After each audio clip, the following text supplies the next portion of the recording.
आदिलक्ष्मी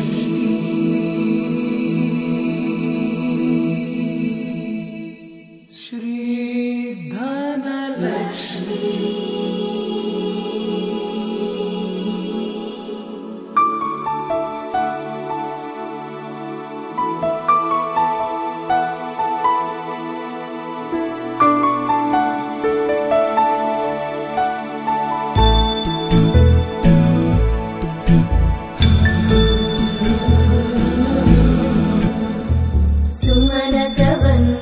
सुंदरी माधवी चंद्र सहोदरी हेममयी मुनिगण वंदित मोक्ष प्रदायिनी मंजुळवासिनी वेदनुते पंकजवासिनी देव सुपूजित सद्गुणवर्षिणि शांतियुते जय जय हे मधुसूदन कामिनी आदिलक्ष्मी जय पालय माम्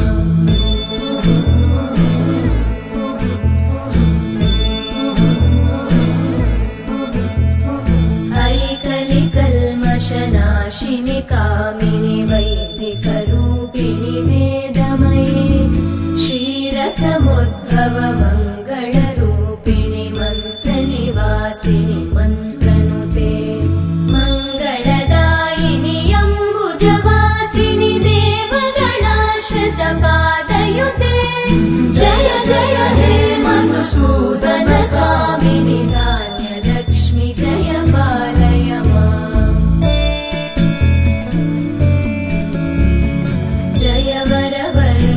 वैष्णवी भार्गवी मन्त्रस्वरूपिणि मन्त्रमये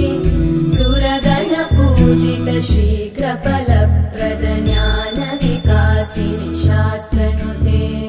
भवभयहारिणि पापविमोचनि साधुजनाश्रितपादयुते जय जय हे मधुसूदन कामिनि धैर्यलक्ष्मी जय पालय माम्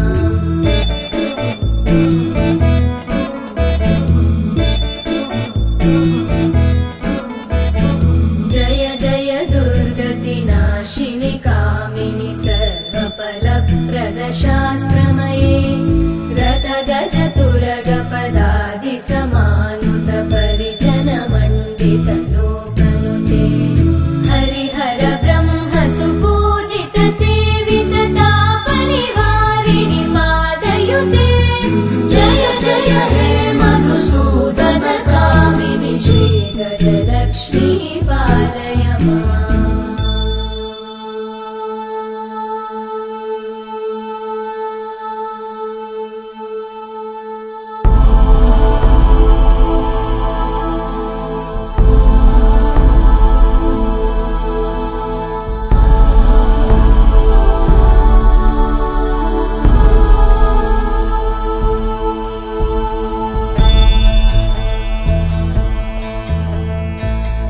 खगवाहिनि मोहिनि चक्रिणि रागविवर्धिनि ज्ञानमये गुणगणवारिधि लोकहितैषिणि सप्तस्वरवरगाननुते सकल सुरासुर देव मुनीश्वर मानव वन्दित पादयुते जय जय हे मधुसूदन कामिनि संतान लक्ष्मी पालय माम् जय कमलासनि सद्गतिदायिनि ज्ञानविकासिनि गानमये अनुदिनमर्चित कुङ्कुमधूसर भूषित वासित वाद्यनुते कनकधरा स्तुति वैभव वन्दित शङ्कर देशिक मान्यपते जय जय हे मधुसूदन कामिनि विजयलक्ष्मी जय पालय माम् प्रणत सुरेश्वरि भारति भार्गवि शोकविनाशिनि रत्नमये मणिमय भूषित कर्णविभूषण शान्ति समावृत हास्यमुखे नवनिधिदायिनि कलिमलहारिणि काम्यफलप्रद